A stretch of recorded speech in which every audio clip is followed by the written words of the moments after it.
백여 년 전 항일 독립운동 기지로 건립된 신흥무관학교를 배경으로 격변하는 시대를 살았던 이들의 삶을 담아낸 뮤지컬 신흥무관학교.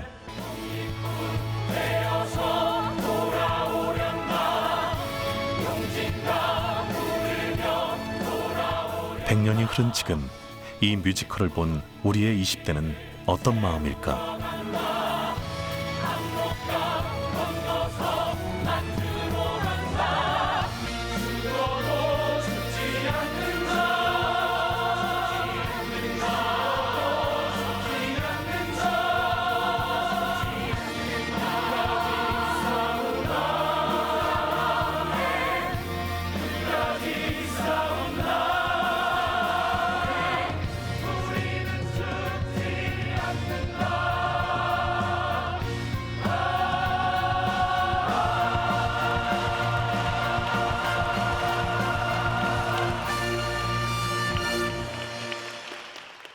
군인이라는 직책에 있지만 항상 자신의 본분이나 자신이 해야 되는 책무 같은 거에 대해서 깊이 생각하고 있지 않을 때가 있다고 생각합니다.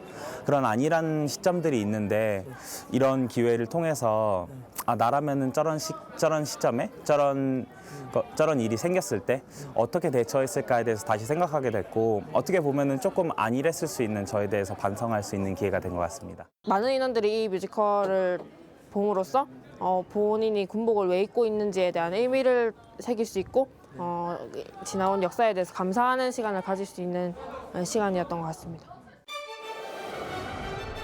신흥. 다시 일어나 나라를 되찾겠다는 뜻의 신흥무관학교. 신흥무관학교는 만주, 간도 일대 무장 항일투쟁의 초석이 됐고 독립운동의 요람이 된 곳이다. 장기적으로 조직적으로 우리가 그 긴 호흡으로 독립을 쟁취하기 위해서는 말하자면 군인들을 양성하고 독립군을 양성해야 된다라고 해서 그 뜻을 이제 펼친 것이 신흥무관학교였기 때문에 상당히 우리 독립운동사에서 이제는 그때 그걸 실천적으로 한 독립운동 양성기관이 대표적인 양성기관이 신흥무관학교였다. 신흥무관학교는 의병으로 시작된 독립군의 모태이자 한국광복군의 기반이 됐고,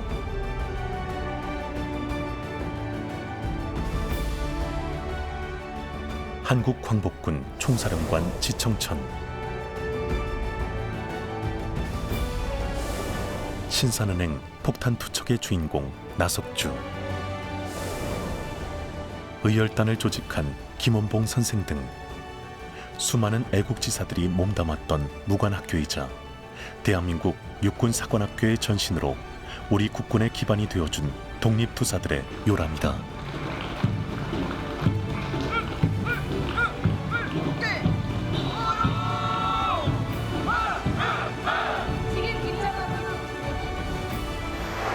신흥무관학교 설립 100주년을 기념한 책자에는 신흥무관학교와 관련한 애국지사들의 사진과 자료가 담겼다.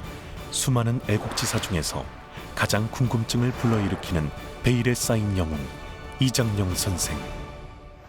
신흥무관학교를 만들기 전에 이미 1907년 신흥무관학교를 설립하기 위해서 선발대로서 조사 작업을 진행했던 사람이고, 또 신흥무관학교에서 교관이자 교장 역할을 했고 청산리 전투의 주역이었으며 1920년대 만주 지역 한국 독립운동 세력 중에서도 가장 뛰어난 인물이었음에도 불구하고 이제는 국가가 그를 이제 기억에서 소환해서 기념해야 할 때가 아닌가 싶습니다.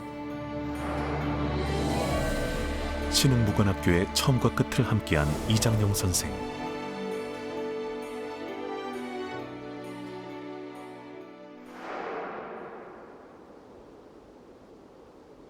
국립대전현충원은 국내에서 유일하게 이장영 선생의 흔적을 만날 수 있는 곳이다.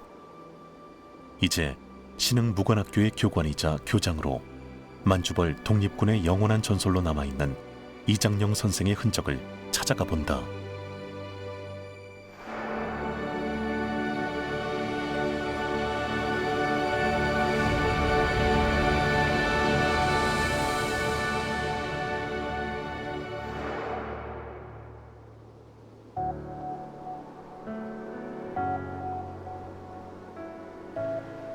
서울시 종로에 위치한 대한민국 역사박물관.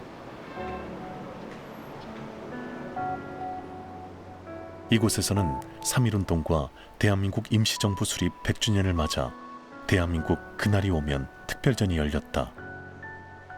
특히 3부 공간은 해외의 독립운동의 흔적을 사진에 담아온 김동우 작가의 작품이 전시돼 있다.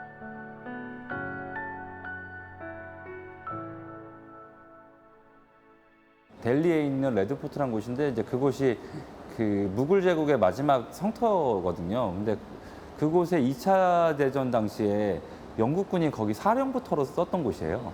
근데 그때 영국군이 1943년에 우리 충칭에 있던 그 임시정부에 광복군을 파견해달라고 요청을 해요. 그리고 우리 임시정부가 9명의 인면 전구공작대를 인도에 파견하거든요. 근데 여기가 바로 어떻게 보면 우리의 독립운동과 관련된 장소였던 거죠. 근데 제가 인도 여행 중에 이 사실을 찾아보고 너무 깜짝 놀랐던 거죠. 아니 이렇게 찬란한 역사가 인도에 있었는데 나는 왜 여직 몰랐을까? 가만히 생각해 보니까 교과서에서 가르쳐주지 않았더라고요, 이 사실을. 그래서 너무 내가 우리 역사에 대해서 너무 무지했구나. 그래서 우리 역사에 대해서 특히나 그 독립운동사에 대해서 조금 기록을 해봐야 되겠다 하고 시작한 이제 여정이 바로 인도가 되는 거죠. 예. 만주벌의 숨은 독립영웅이었던 이장영 선생을 알기 위해 지금부터 길고 먼 여행을 떠나본다.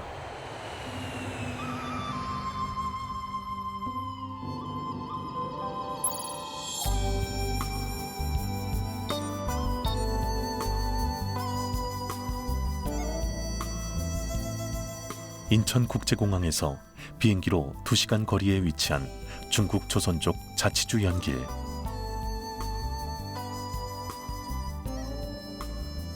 이곳은 바로 그 옛날 간도라 불리던 곳이다. 간도는 로문강을 경계로 서간도와 북간도로 나뉘었는데 철종 말에서 고종 초 우리나라 사람이 이주하기 시작했고 1910년을 전후해 일제 침략의 손길에서 벗어나고자 간도로 이주하는 사람들이 급증해 2만 명이 넘게 된다. 지금의 연길은 예전의 낙후된 농촌의 모습은 온데간데 없이 전형적인 도시로 변했다.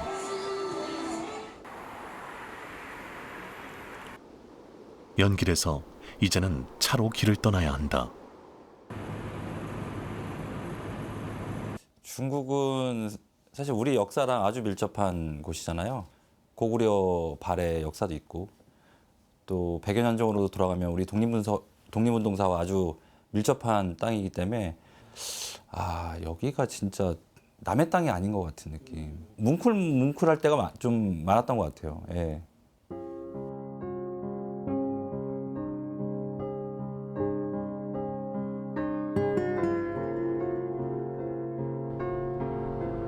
백여 년 전 망국의 시기, 많은 조선인들이 고향을 등지고 찾았던 곳, 그리고 많은 청년들이 독립을 염원하며 찾아왔던 곳. 변화한 중국의 도시를 넘어 독립운동의 흔적을 찾아 떠나는 발걸음은 무겁지도 가볍지도 않다.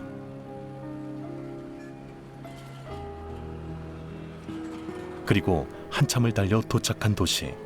이곳에서 우리는 어떤 독립운동의 역사를 마주하게 될까?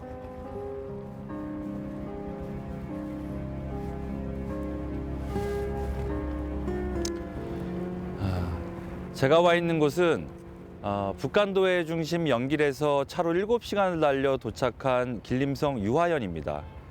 1910년 8월 이회영, 이동영 등 신민의 간부들은 중국 농부로 위장해 이곳에서 독립운동 기지를 위한 답사를 다닙니다.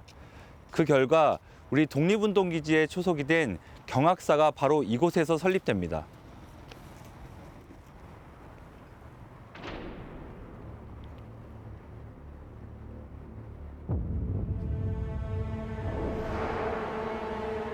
(1905년) 을사늑약으로 대한제국은 일본에게 강제로 외교권을 박탈당하고 1910년 학부 대신 이완영과 조선 3대 통감 데라우치가 한일 합병조약을 맺으면서 대한제국은 결국 국권을 상실하고 만다. 이후 항일 무장투쟁 운동이 곳곳에서 전개되자 일본은 민간인 학살은 물론 대대적인 토벌에 나서게 된다.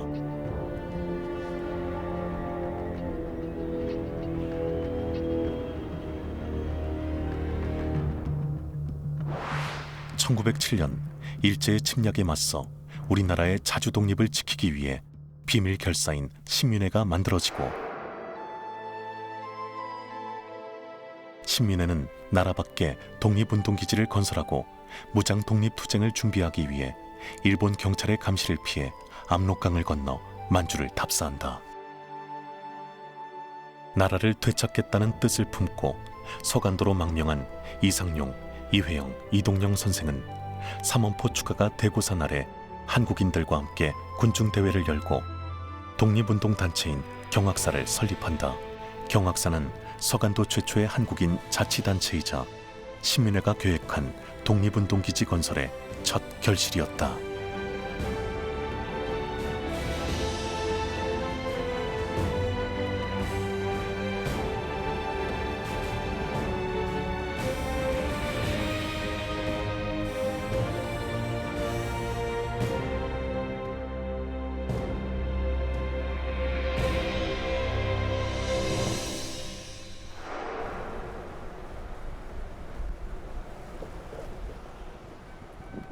한참을 달려 길림성 유아연 삼원포에 도착했다.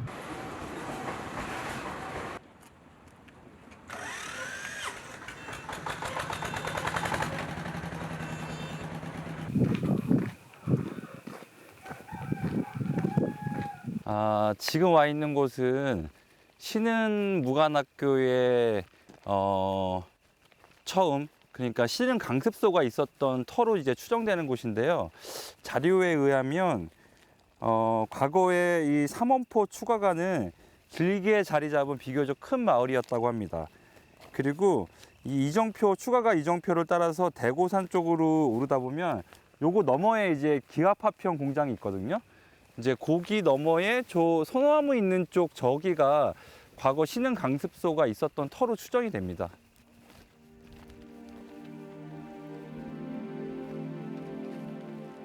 경학사를 결성한 애국지사들은 서둘러 무관학교 설립을 준비했다. 그 결과 1911년 6월 10일 옥수수 창고에서 신흥 강습소라는 이름으로 신흥 무관학교의 문을 연다.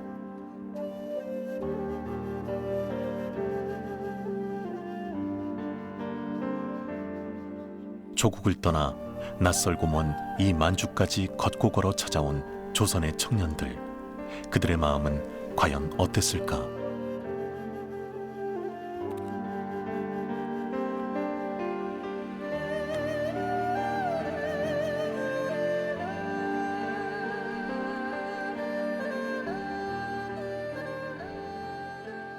그러니까 신민회에서 한 명을 파견한 게 아니라 여러 명들을 보내서 뭐랄까 그 신흥 강습소라든지 신흥 무관학교를 건립할 수 있는 최적지가 어딘지, 이게 단순히 학교가 아니라 이주 공동체잖아요. 독립운동 기지란 말이죠. 한 사람한테 맡길 수가 없어서 몇 명이 갑니다.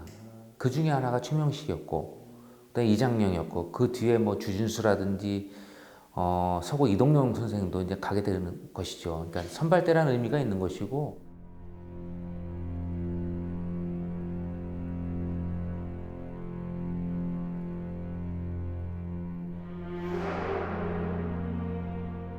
무관학교를 건립하겠다는 굳건한 의지를 현실화시킨 조력자, 그가 바로 이장영 선생이다.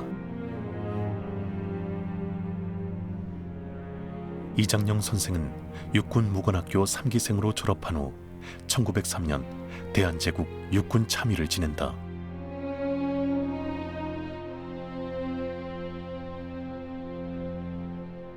하지만 1907년 대한제국 육군이 해산되면서 이장영 선생은 그해 12월 가족과 함께 고향 목천을 떠나 만주로 망명해 길림성 유아연에 정착하게 된다.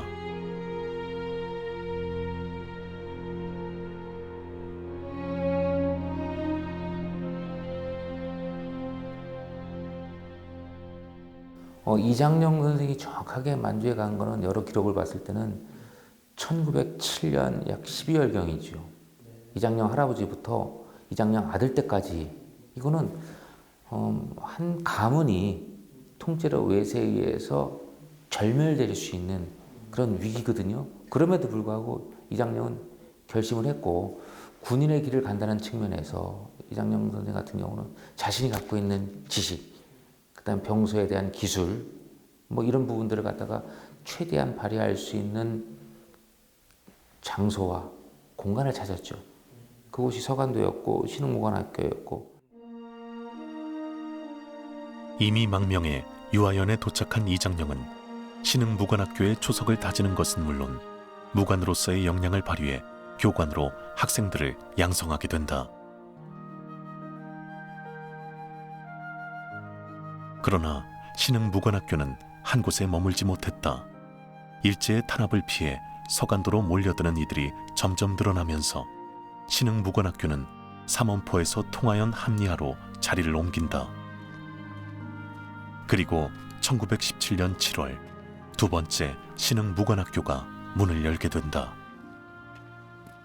1914년 이곳 합리화로 이전한 신흥무관학교의 생도수는 40여 명 정도였다고 합니다. 나이대는 18세에서 19세, 24세에서 25세 정도였다고 합니다. 이들은 여기서 공부도 하면서 또 군사훈련도 받으면서 또 농사일까지 했다고 합니다. 참 고생이 이만저만이 아니었을 것 같습니다. 지역 주민과 힘을 합쳐 만든 새로운 신흥무관학교에서의 수업은 이전보다 훨씬 다양해졌다. 각종 군사훈련을 연습하는 것은 물론 중등 교육 과정도 배울 수 있었다.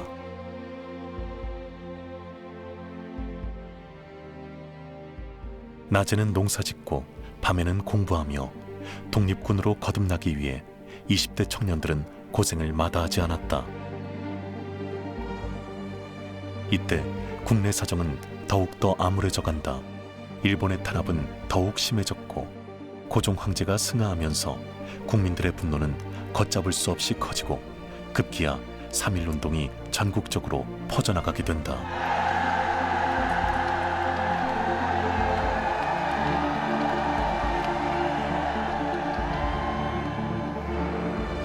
3.1운동 이후 신흥무관학교를 찾는 한인 청년들이 늘어나면서 신흥무관학교는 소백차 백서농장에서 또다시 고산자진 대도자의 학교를 짓고 합리화와 쾌대무자의 분교를 두게 된다.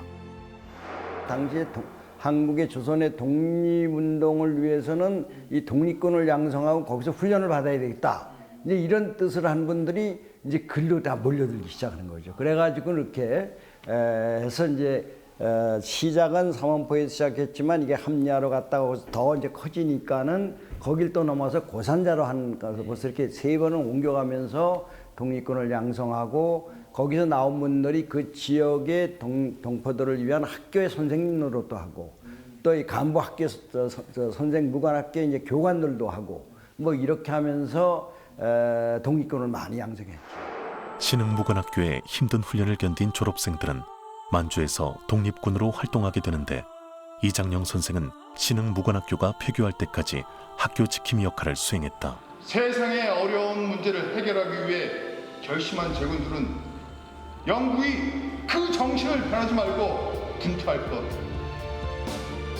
1919년 12월 30일 신흥학교 제4기 졸업식이 거행되었다.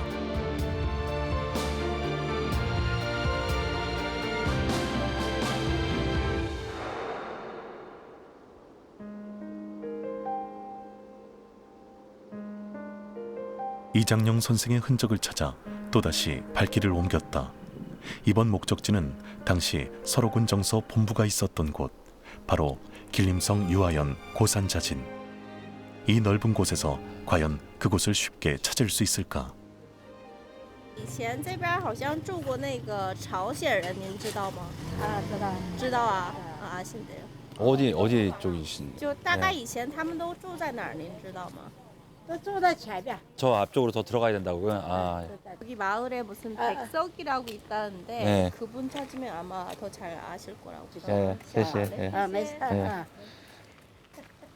세월이 너무 흘러서일까?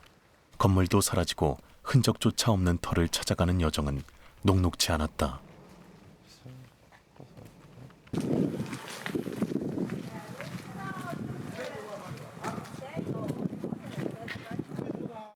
对对，学校，学校是在哪儿啊？以前？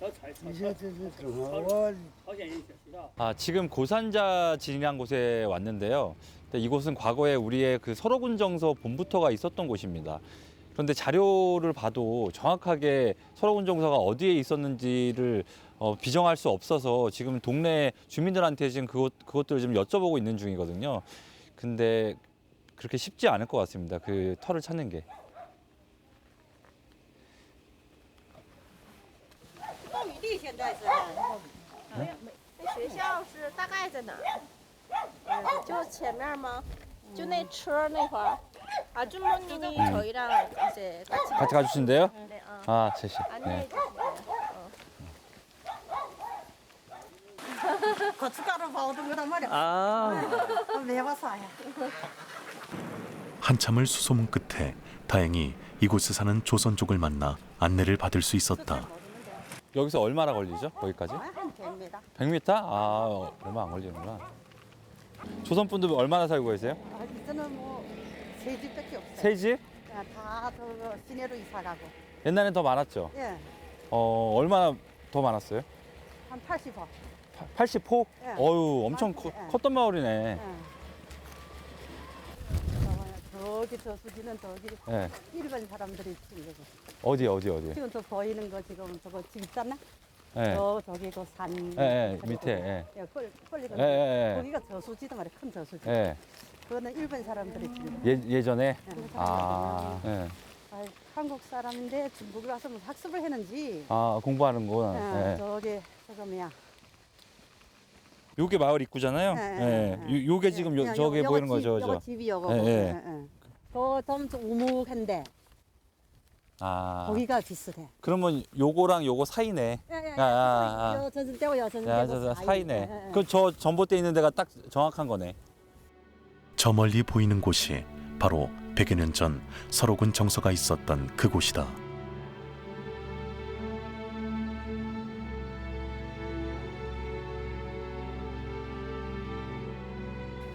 낮에는 일하고 예. 밤에는 공부하고 뭐 그런 소리 하더라고. 아, 조선 사람들이 예전에 낮에는 여기 일하고. 학교 질직에. 예. 여기 학교도 있었고. 예. 1919년 5월 만주에서 조직된 무장 독립운동단체 설화군 정서. 수많은 독립투사들이 이곳에서 활동했고 수많은 청년들이 이곳에서 독립투사를 꿈꿨다. 낮에는 일하고 밤에는 공부하며 조국의 광복을 열망했던 곳. 설화군 정서는 바로 그런 곳이었다.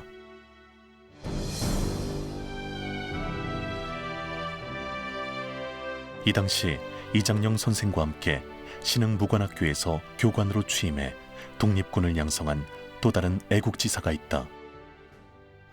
군대를 만들려면은 이 군사 교육을 제대로 받은 사람이 있어야 되고, 그래서 그 신흥무관학교에서 일본 육군 사관학교나 또는 중국 사관학교를 나온 분들이 자연히 주축이 됩니다. 그래서 거기서 이제 교관 생활을 하셨는데 그분의 회고록을 보면은 사실 그 당시 신흥무관학교 사정이 굉장히 열악했다 그래요. 그때 신흥무관학교가 불행했던 것은 총이 없었습니다.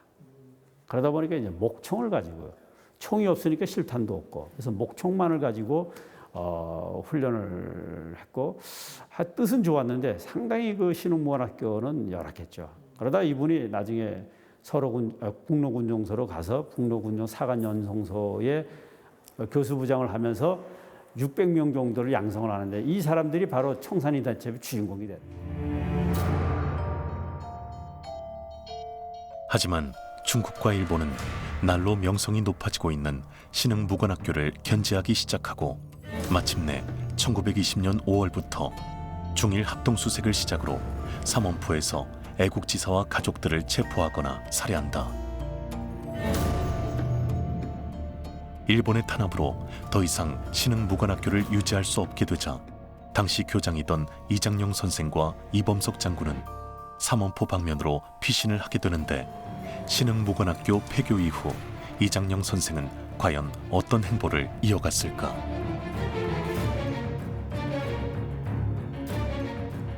신흥무관학교는 폐교됐지만 설호군 정서는 여전히 남아있었고 당시 이장영 선생은 이범석과 함께 새로운 출발을 시도하게 된다. 신흥무관학교 폐교 이후 설호군 정서, 신흥무관학교 간부들은 일제의 눈을 피해 몸을 숨길 수밖에 없었습니다. 신흥무관학교를 압박하던 일제, 그리고 폐교까지 격동과 혼란의 1920년. 그때 마침 설호군 정서 간부, 신흥무관학교 교장을 역임하고 있던 이장영 선생님에게 뜻밖의 편지 한 통이 도착합니다. 바로 청산리 대첩으로 유명한 김좌진 장군의 파견제의 요청이었습니다. 당시 만주 지역에는 여러 독립운동 단체가 나뉘어 활동하고 있었다. 서쪽 유하연에는 설호군 정서가, 왕청연에는 북로군 정서, 용정에는 서전 서숙이 있었고 연길에는 대한국민회가 활동하고 있었다.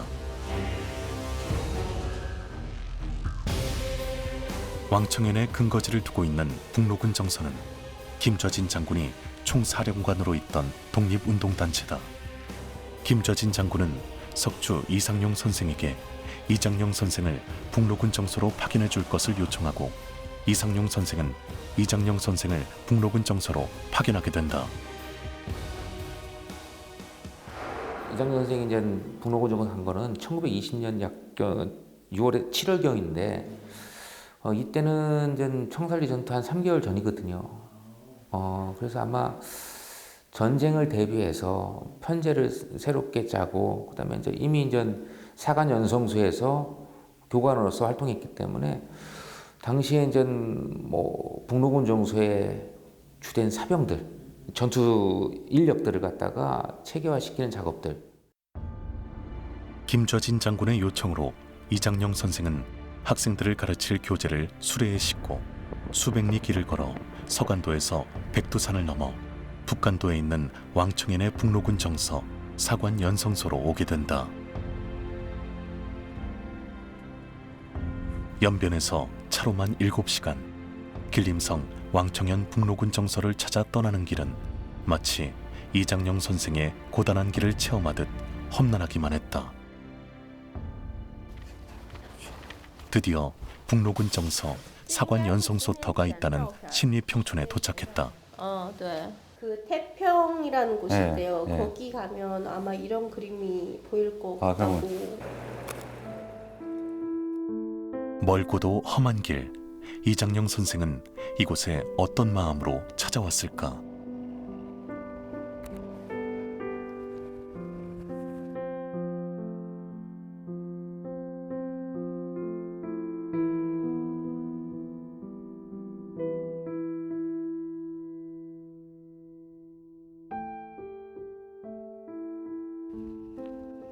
김좌진 장군은 왕청연 신립평 일대에 북로군 정서를 세우고 이곳에서 사관 생도들을 양성해 나갑니다.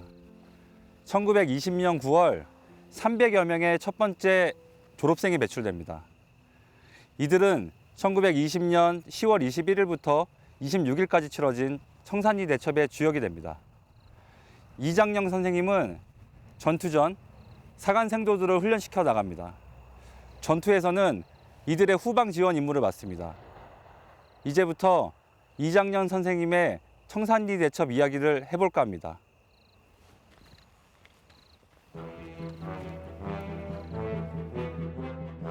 서일 선생을 중심으로 결성된 군정부는 1919년 9월 명칭을 북로군 정서로 개칭하고 새롭게 편제를 짜게 된다. 뼛속까지 무관이었던 이장영 선생은 북로군 정서에 도착해 곧바로 참모장이 된 후 사관 연성소의 교관으로 사관생도의 군사교육을 담당하게 된다. 참모장이라는 게 뭡니까? 살림도 살아야 되고 병력도 키워야 되고 참모들을 다 통제하고 그 해야 되는 그게 참모장이거든요. 실질적으로 정말 중요한 게 참모장이거든요. 참모장이 똑똑해야지 됩니다. 사령관 혼자 똑똑해봐야 그 밑에 사람들만 귀찮거든요. 사령관은 조금 덕장이어도 됩니다. 근데 참모장은 주도면밀해야 되거든요. 그 임무를 기꺼이 이장영 선생이 맡는데 그랬기 때문에 북로군정사가 그렇게 체계적으로 훈련소도 꾸려나갈 수 있었고, 김자진 장군은 사실 정규군의 경험이 없지 않습니까? 바로 이장영 선생이나 철기 이범석이나 이런 실무 부대에서 있었던 그분들의 경험이 아주 이것도 필요합니다. 이런 것도 필요합니다. 그래야 되겠죠. 바로 그런 경험이 아주 큰 도움이 됐다는 거죠. 그게 바로 내 임무를 위해서는 직위는 중요하지 않다. 대한독립이라는 그 대명분을 위해서 그게 정말 진정한 군인 정신이라는 거죠. 그래서 이장영 장군이나 나종소 그 장군이나 이런 분들을 우리가 그 군인 후배로서 참 존경한다는 겁니다. 네. 이장영 선생은 대한제국 육군무관학교의 제복에 근거해 북로군 정서 대원들의 제복을 직접 제작했는데, 이 제복을 사관연성소 졸업식에서 사관 생도들에게 입히게 된다. 훗날 이 제복은 한국 광복군 제복의 모델이 된다. 한편 이 무렵 일본군이 만주에 진출하게 되는데, 홍범도 장군의 대함 독립군이 봉오동 전투에서 대승을 거두게 된다.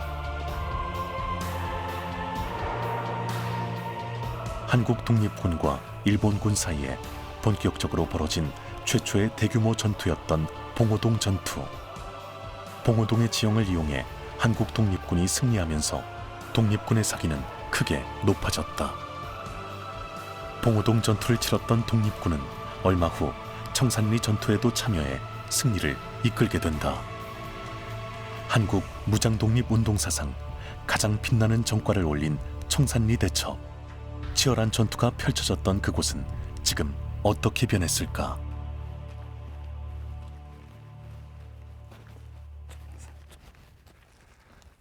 여기는 청산리 앞 청산촌이라는 곳인데요. 청산리는 화령현 3도구에 위치해 있습니다. 동포들이 많이 사는 용종에서 한 100리 정도 떨어져 있다고 하는데요.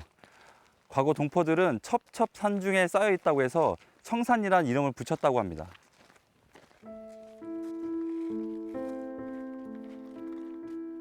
지금은 그저 평범하고 조용하기만 한 이 시골 마을에서 역사의 길이 남은 치열한 전투가 펼쳐졌다니 믿기지 않는다.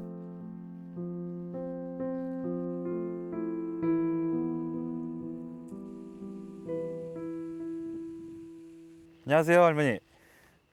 여기 예전에 청산리 전투 했던 그 어랑천 맞죠? 네. 여기 맞구나. 야, 이 좌우가 산으로 둘러싸인 게 여기도 협곡이네 완전. 여기 뭐 어디서 전투가 있었다고 뭐 이런 얘기 좀 아세요? 들으셨어요? 옛날에 듣긴 들어도 네. 지금 옛날에 듣긴 들으셨는데 지금 기억이 잘 안 나시는구나. 여기 가면 저 빗속에 올라가면 네. 다 그림 붙여놓고 다 설명한 게 있어요. 저쪽으로 가면요? 네. 아, 여기 쭉 가면 저 백악난기제 네네네. 저길로 저 위에 이렇게 빗속에 항 배워요. 아. 이 징계도 다 하고. 감사합니다. 네.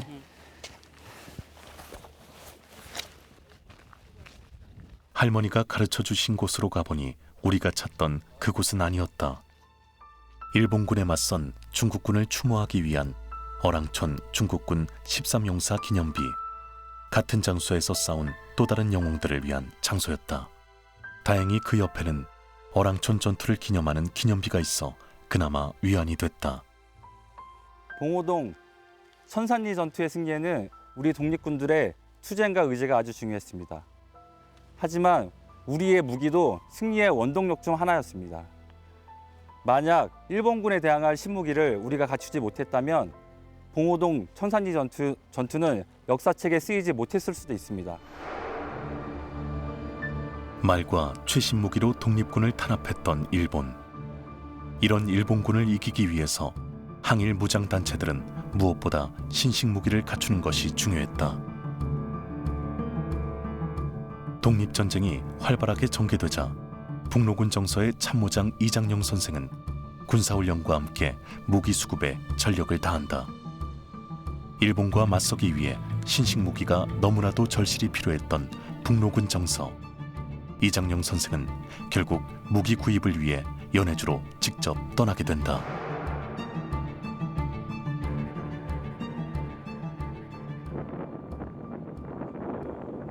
간도 지역 동쪽의 러시아 연해주. 한때는 고구려와 발해의 땅이었던 이곳은 만주와 함께 항일 독립운동의 중심기지 역할을 해온 곳이다.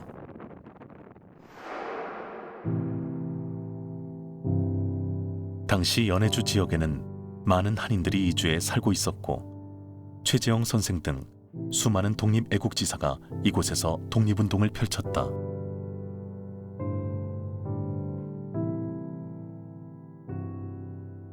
에, 1917년 러시아 혁명 이후에 1917년부터 1922년까지 대체적으로 러시아에서 내전이 벌어지면서 이때 이제 수많은 그러한 자본주의 국가들이 시베리아 출병을 하게 됩니다.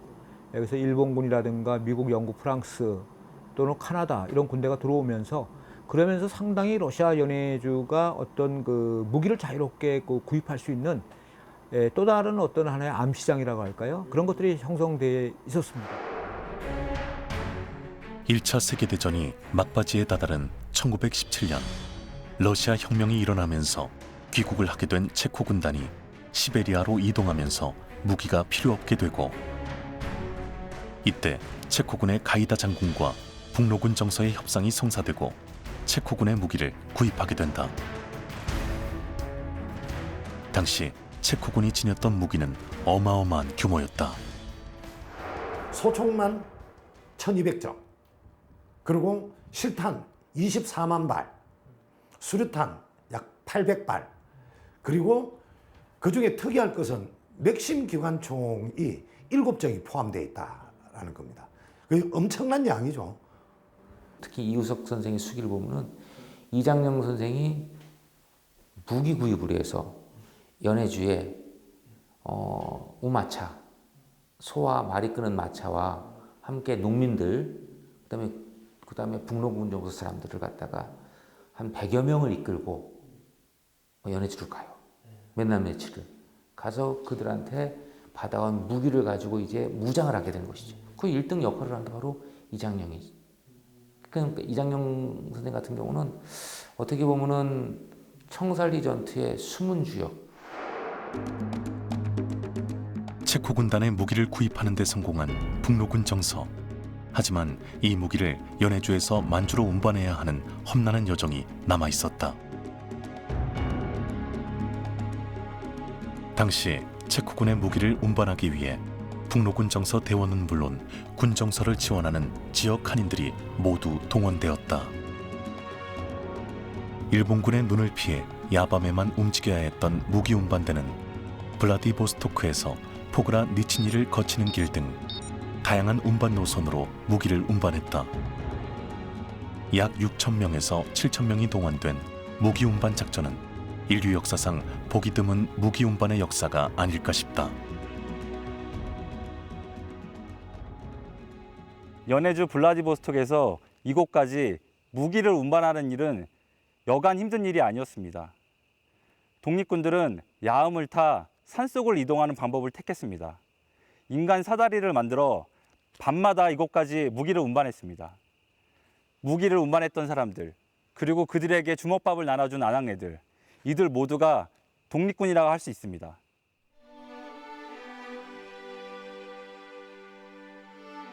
길 위에서 느껴지는 처절한 독립운동의 숨결. 더 오랜 시간이 지나도 그 뜨거운 정신은 사라지지 않을 것이다. 또 다른 독립 영웅들의 흔적을 찾아 발걸음을 재촉했다.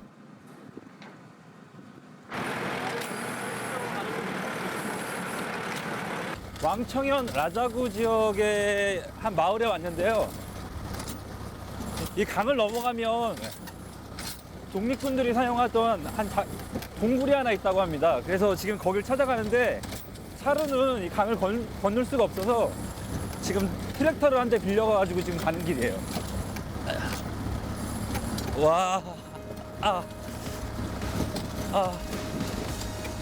차로는 도저히 갈 수 없는 험난한 길. 이 깊은 산 속에 독립군들이 있었다니 길을 가면서도 마음이 점여온다.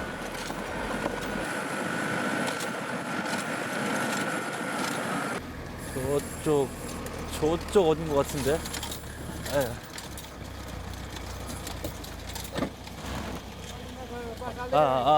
저기. 예. 예.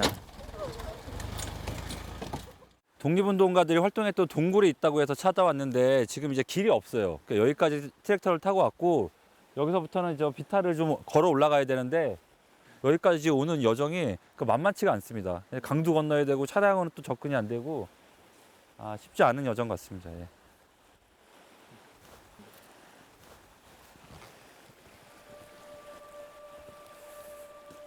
하지만 지금까지의 험난함은 비교도 안 될 만큼 경사진 비탈이 기다리고 있다.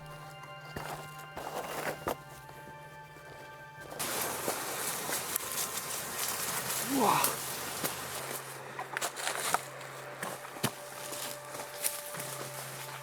거의 90도에 가깝게 경사진 길을 올라 동굴 입구에 도착했다.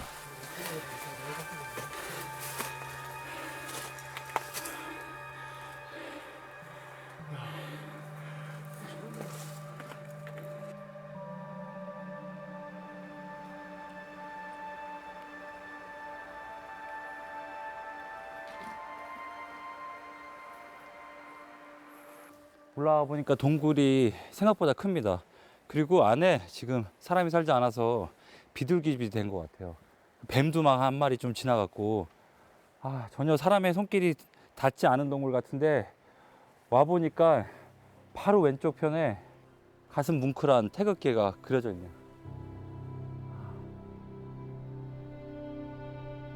오랜 세월에도 바래지 않은 태극기, 그리고 여기 보면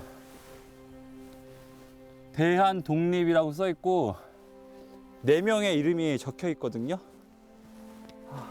이분들이 여기다 태극기를 그리고 아마 이름을 써놓지 않았을까 추정을 해봅니다. 그 옆에 새겨진 4명의 이름.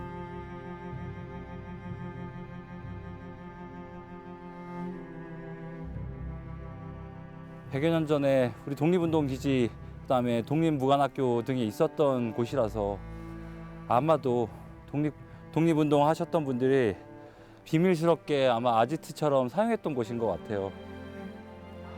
근데 이 정말 사람이 살지 않는 첩첩 산중이거든요. 근데 이곳까지 와서 조국 독립의 열망을 불태웠을 이분들을 생각하니까 진짜 가슴이 좀 짠하고 뭉클해지네요.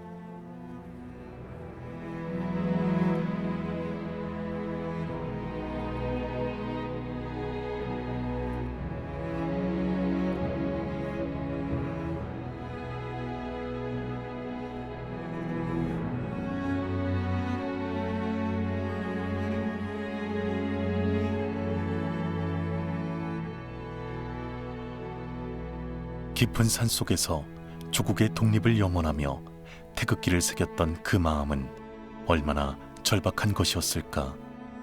이들의 간절한 염원이 청산리 전투의 승리와 함께 조국의 독립을 이루게 한 원동력이 됐음을 그 누구도 믿어 의심치 않을 것이다.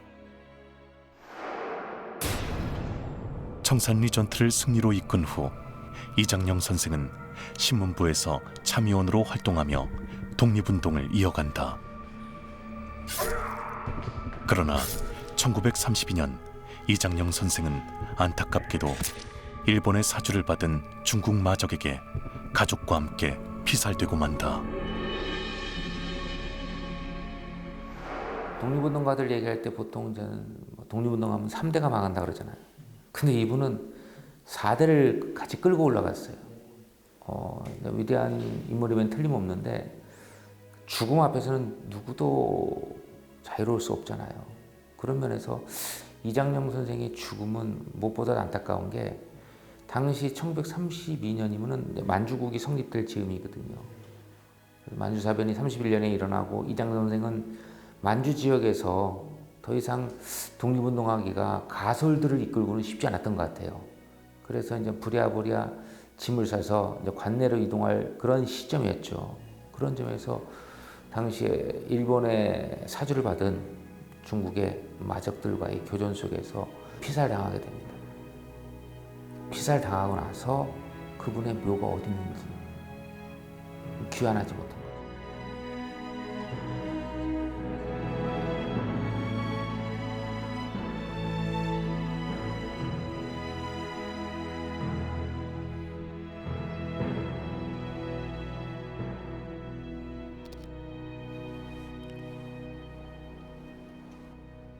이장영 선생님은 한 시대를 불꽃같이 살다간 독립운동가이자 진정한 군인이었습니다.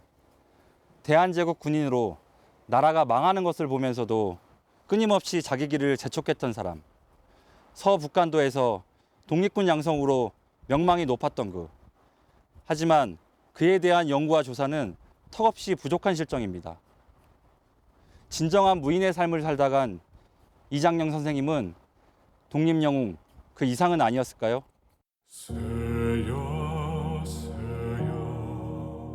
오직 조국의 독립을 위해 모든 것을 바쳤던 이장영 선생. 그는 만주벌의 독립영웅으로 독립투사들의 참된 스승으로 영원히 기억될 것이다.